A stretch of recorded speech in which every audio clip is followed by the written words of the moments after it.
Looks like it's working. Do you guys want to go on your device and make sure? Sure.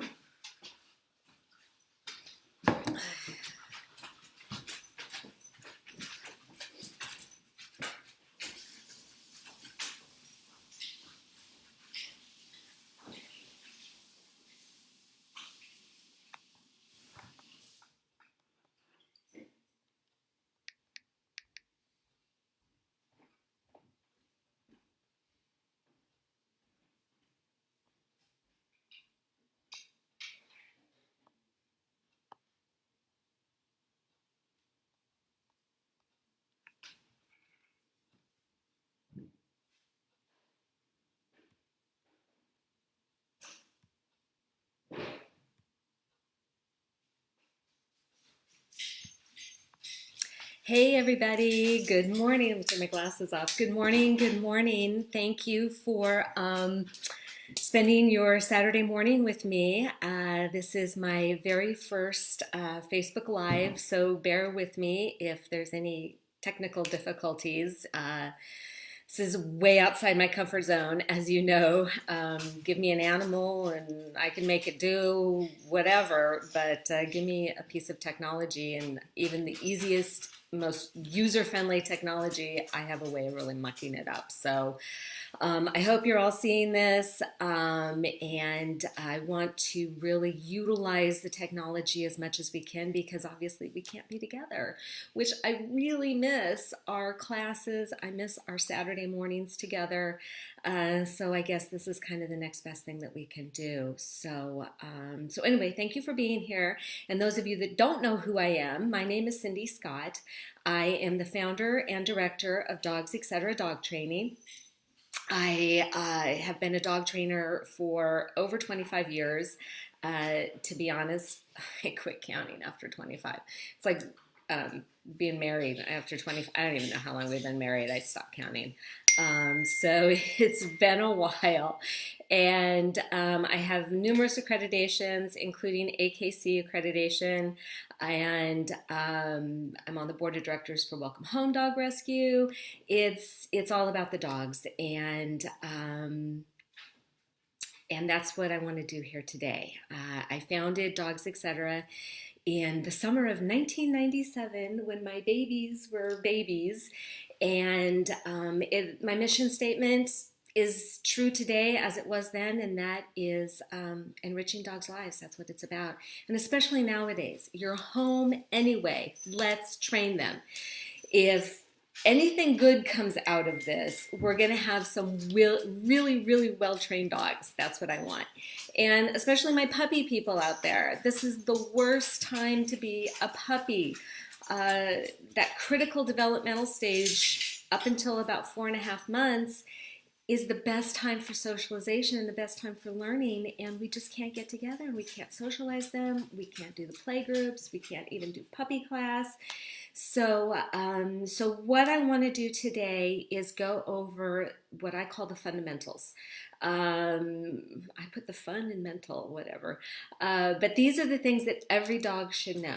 Every dog. This is the foundation for whatever type of training your goal is with your dog. If you want to do agility, if you want to do service dog work, if you want to do therapy dog work, if you want to do rally or field work, it all starts with this stuff. And especially my puppy people, you can't be out there socializing them.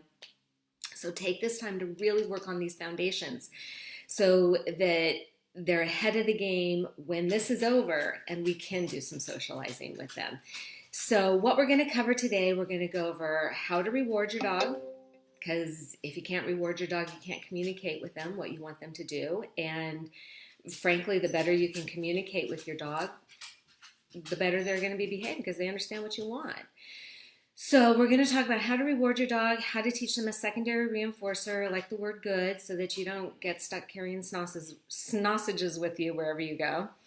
And we're also going to talk about how to teach them their name, because a lot of this is just getting their attention. If you can't get their attention, forget everything else. So we're going to teach them their name. We are also going to talk about the 3 words that we say all the time. One of the biggest complaints I get from owners about their dogs is they don't listen to me. Well, a little tough love. Unfortunately, a lot of times we just repeat ourselves and we're not worth listening to. So, we're going to talk about the 3 words that we say all the time. We overuse them so much that the dogs just tune us out. So, we're going to talk about that. And last but not least, I also want to introduce lure training. Lure reward training is getting them to do something because they want to, not because you're forcing them or you're prompting them or pushing them. And then you're going to get a much better, more consistent response out of your dog. And it also introduces you to the concept of counter conditioning, which is if your dog is doing the right thing, they're not doing the wrong thing. We really want to focus on those rewards and teaching them the right thing, because if they're doing the right thing, they're not doing the wrong thing. So we're going to work on sit. I'm going to show you how to do that because it's like a stampede in my house. It's just 2 dogs. It's just 2 dogs making all that noise. So let's get to it. But before we start, please comment what your goals are with your dog. What your goal is. If you want to go on and do agility, if you want to go on and do therapy dog work or whatever it is, or frankly, if your goal is just sitting on the couch watching Netflix and eating Cheetos with your dog, that's fine too. Tell me what your goals are, because then it helps me to organize and come up with platforms that are going to meet your needs. So let's get started. First thing that we're going to do, oh, they know that sound. That was the treat sound. Hello, I'm so popular when I take out the treats. So this is a treat, okay? Also, just a piece of kibble. Doesn't have to be a whole lot. Even this piece of kibble, this is big, so I would break this in half, especially if you have a little dog. Just a tiny little taste, that's all you need. If you have a bigger treat like this, you want to cut it into just a teensy little piece. That's all you need. Yeah, I know. Hello. That's all you need. Just about the size of your pinky fingernail. Just a little taste. And honestly, what I do is I'll take their regular kibble, their regular dry food. It's so popular. You can't see the other one. He's down here. I'll take their regular dry food and make them work for their food. If you are still feeding your dog in a bowl, you are missing huge training opportunities. Make them work for it. Take their meal portion, put it like this, and make them do stuff throughout the day for it. I've got plenty of videos on that. I've ranted about that forever, but make them work for it. So this is a reward. Come here, Iggs. Or Roo, that's fine too. So how do you teach them? It's so popular. I'm a middle child. I love all the attention. So we want to teach them a secondary reinforcer. Obviously, they don't need to learn to like this stuff, okay? They just like it. But they need to learn the word that goes with it, because you don't want to get stuck carrying around treats the rest of their life. 1, it's not practical, but 2, oh, look how cute they are. Let me come kiss. What was I talking about? Oh, it's not practical. Besides, your dog's not dumb. They'll learn. If you don't have treats, they're not going to come to you. They're not going to listen to you. So we want to teach them a secondary reinforcer. I like the word good. Some people say yes. Whatever you want to say, we're going to pair it with the food. So I say good, I give him a treat. Good, he gets a treat. Good, he gets a treat. You can do 2 at the same time. Good treat, good treat, good treat. So what do they learn? Oh, I love that word. That's a great word. Thank you. It takes on the meaning of the food. Classical conditioning, pure and simple. Classical conditioning. Teach them to associate the positive of the food with that word. Good. And I like to say good first and then give them the food, because if you give them the food first, they're usually just like, oh, yummy food, and they're not even listening to you. So say it first. Give him the treat. Isn't he a handsome boy? This is Iggy, for those of you who don't know. My Iggy pup. My Iggy pup. He was a rescue. We're still technically fostering him. He, as calm as he does have a wild streak in him.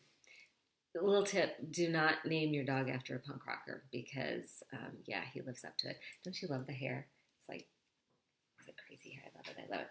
So, secondary reinforcer, the word good. Now, if you've ever seen people use clickers, clicker training, clicker is just another secondary reinforcer. Personally, I like the word good. I do use clickers in more refined training, like when I'm doing agility or trick training or something like that. Frankly, it's just one more thing I got to carry around, you know. And also, I like the verbal reward because by changing my inflection, I can vary how good it is. Oh, I got somebody else here that came to see the treats. Where's my kitty? This is Mr. Blinks. He's the best kitty in the world. He's like, I just came for the treats, woman. So you can change your inflection. So there's a definite difference between good and good. A click is always the same. Okay, there's no more treats. There's no more treats. A click is all the same. So your inflection, changing your tone of voice, lets your dog know how good they're doing. Again, good dog is different than good dog or thank you.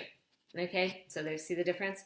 Letting them know that they did the right thing. Now your homework, the rest of your dog's life, is to get in the habit of praising your dog.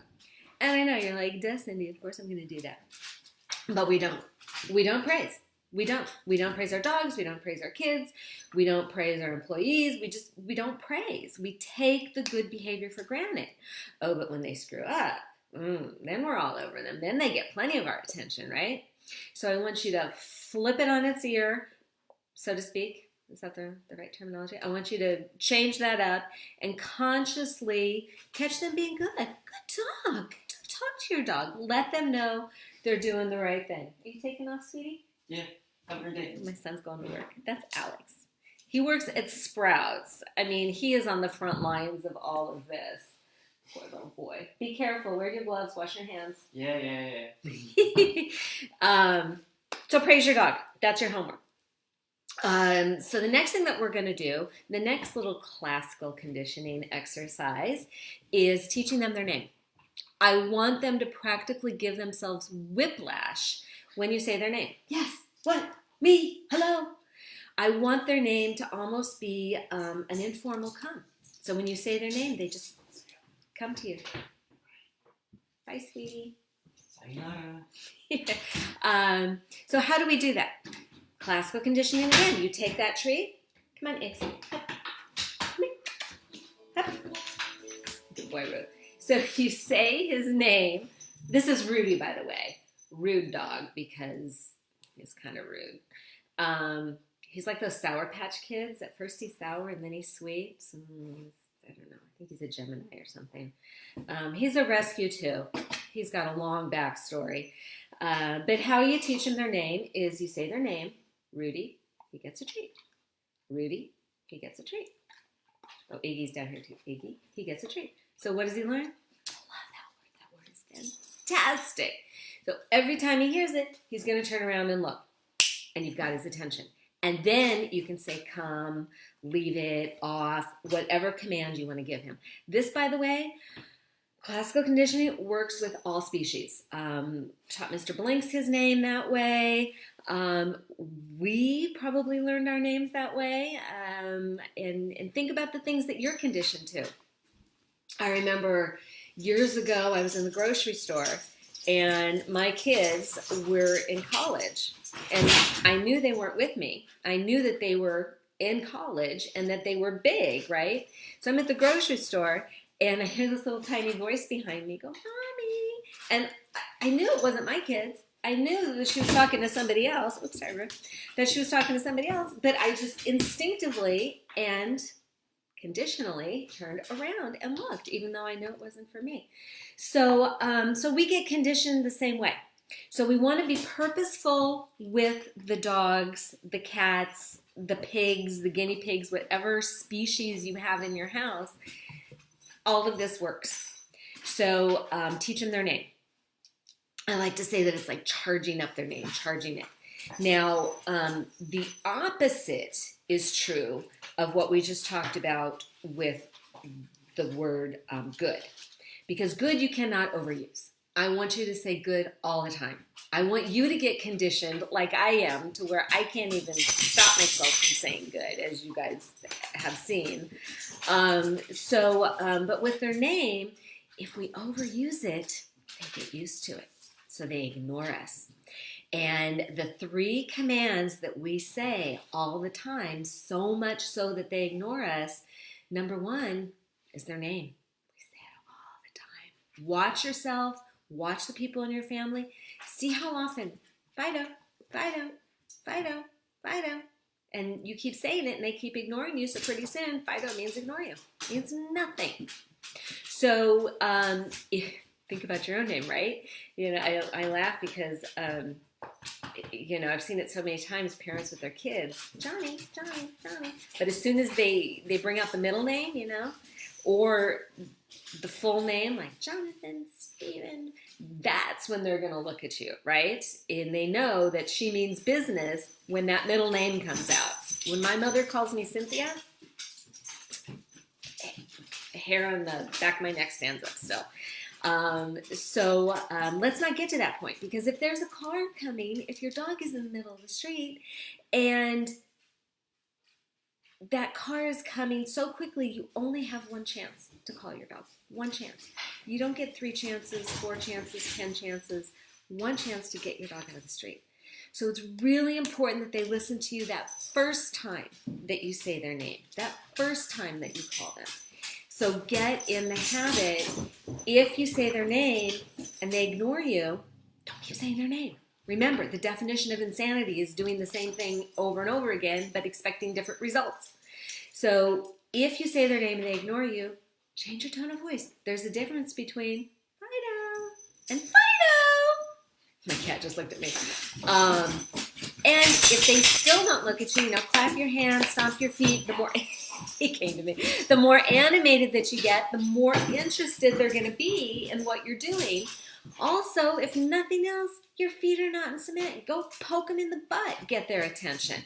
But don't keep repeating yourself. Again, the more you repeat yourself, you're just teaching them to ignore you. And this is so true of the word come. And that's the second command we say all the time.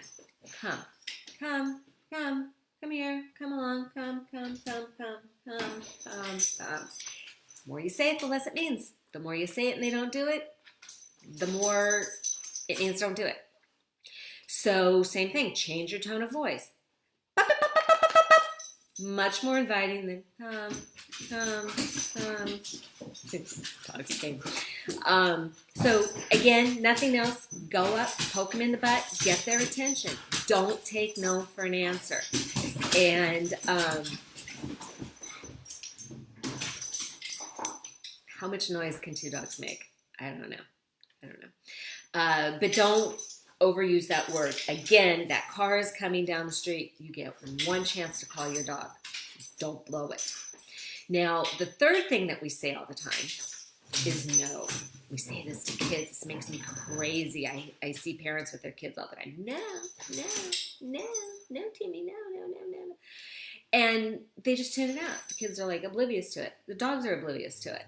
So I like to say something, if they're doing something that you don't like, make a sound that they don't hear all the time. Hey! Oh! And then they look at you like you've lost your mind. And then you can give them an instructive reprimand. Now, this is really important. Telling them what they're supposed to do. No, we say it all the time. They tune it out. Other thing I don't like about no is it doesn't tell them what they're supposed to do. It just says, no, don't do that. No, don't do that. No, don't do that. No, don't do that. After about 4 or 5 no's, they get frustrated. They don't know what they're supposed to do. Same thing with kids. So stop that and then chew toy. Off, leave it, sit, come. Tell them what they're supposed to do. Again, leads me to counter conditioning, which is rewarding what you want. Teaching a mutually exclusive behavior. The best way to get rid of a bad habit is to replace it with a good habit. Us too. If you're doing the right thing, you're not doing the wrong thing.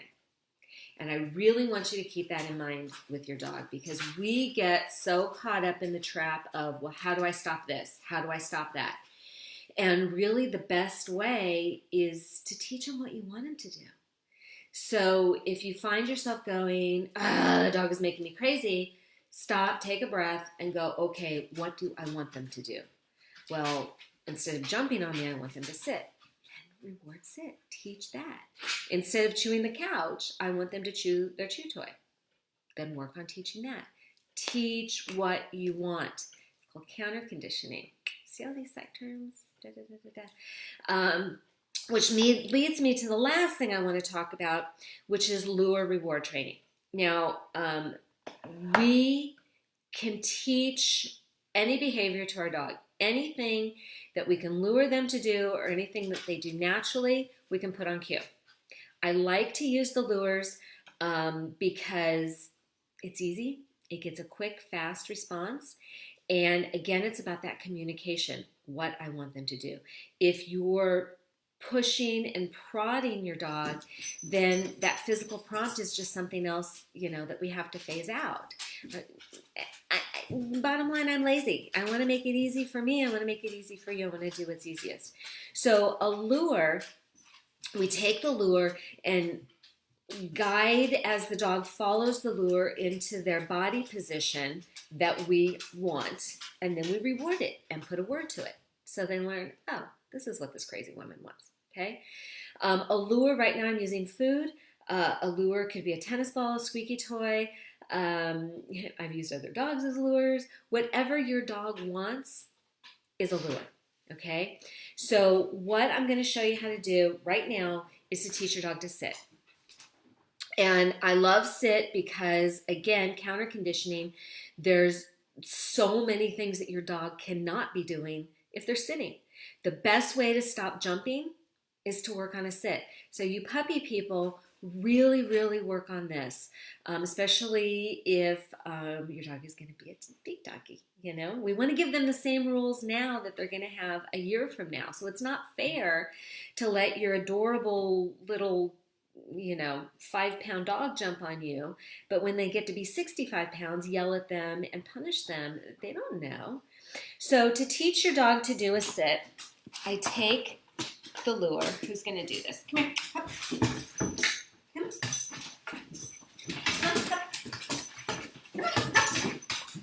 Come on, Ace. Up. There we go.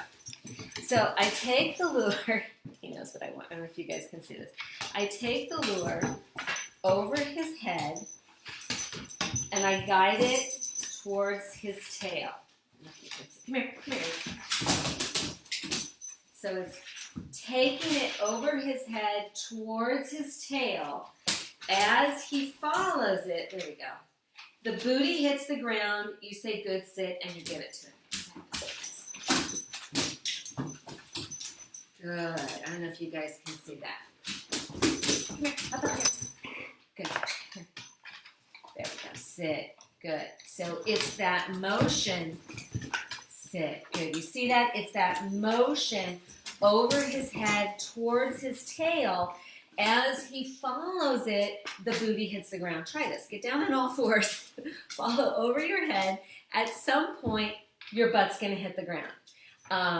The butt hits the ground. Again, you say good. That's secondary reinforcer. And then they get the treat. So what do they learn? Oh, sit means put my butt on the ground. This is what these crazy people want.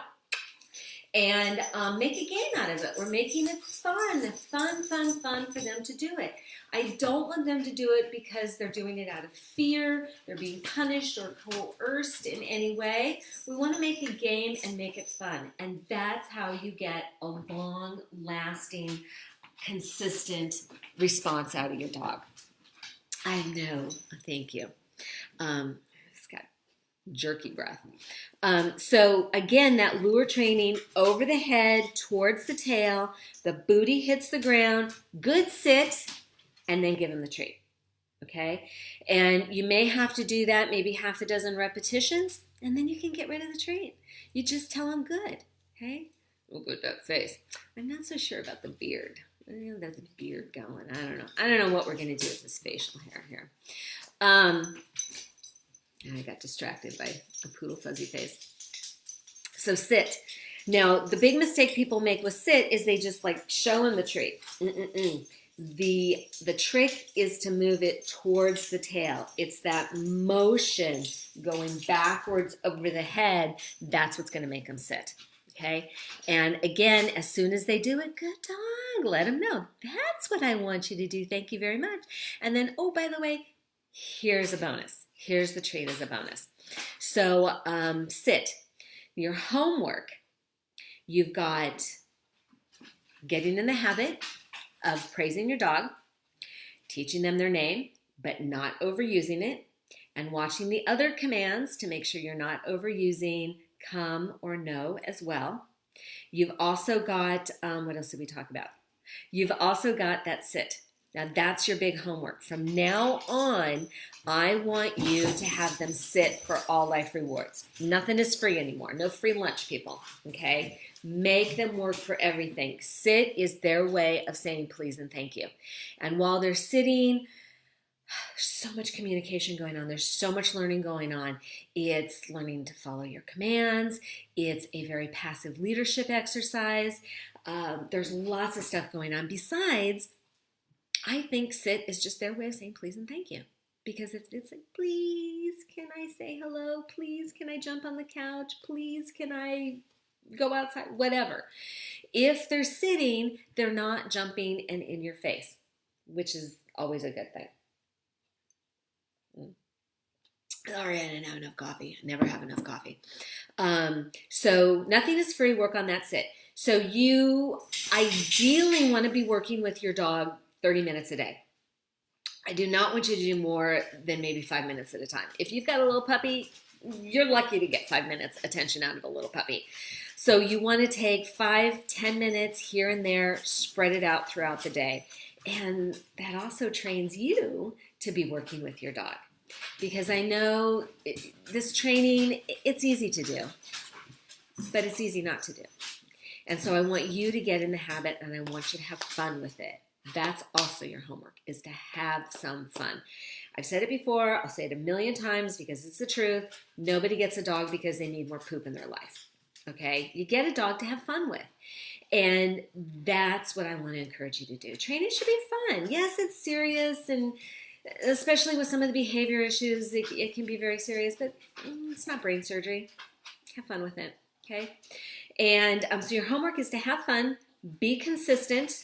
Okay, and I think this is really where your success hinges, is you will be getting good results and then you'll slack off. That's our human nature, right? Oh, I've dropped a few pounds. I can have that donut.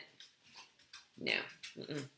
So be consistent. That's why I think it's just as important for you to get in the habit to do this as it is for your dog. Because honestly, I've been doing this forever. I think when I started, dinosaurs were roaming the earth. And I'm only half joking.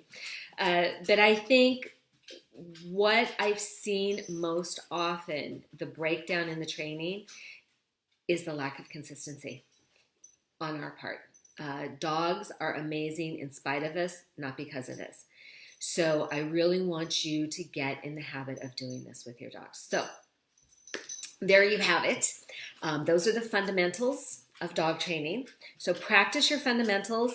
Please give me some feedback. Comment below. Let me know what you think of this platform. If this is a good way for us to continue the training. I don't know how long this isolation is going to go on, and I don't want to wait forever, especially with little puppies. They need the training now. So I'm thinking about continuing doing some different Facebook Lives, maybe with some private groups, depending on what class you're in. Also doing maybe some Zoom training, so we can do some conference calls. We can always Facebook Live. You can always, old-fashioned way, call me. But I like doing the video because it's a good way. I'm such a visual person. It's easier for me to show you than to explain it. And absolutely, please, if you're not already following my Facebook page, please follow my Facebook page. Instagram, I'm at Sid Scott. Apparently, there's a couple really famous jazz singers named Cindy Scott. So they took like everything. That's why I use Sid Scott. It's my nickname. There's no other Sid Scott. Except for my cousin. I do have a cousin named Sid Scott. But he spells it differently. Mine's with a C. So anyway, Sid Scott, follow me, Instagram, on this Facebook page, because again, when I post different things, if I have different events, it's just a great way to stay in contact. Also, go to my website, myzendog.com. Subscribe for onto my email list. I'll send you a digital copy of one of my books for furthering the training, but also it's just a great way to keep in contact. I'm hoping to become more adept with some of this technology so that we can continue to do some private training as well via Zoom and do these group classes again, either doing Facebook Lives or Zoom, something like that. So anyway, it's a great way to stay in contact. Otherwise, thank you guys so much, and go play with your dog.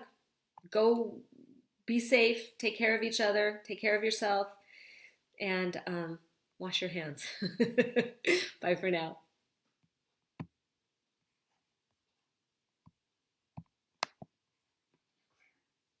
Am I?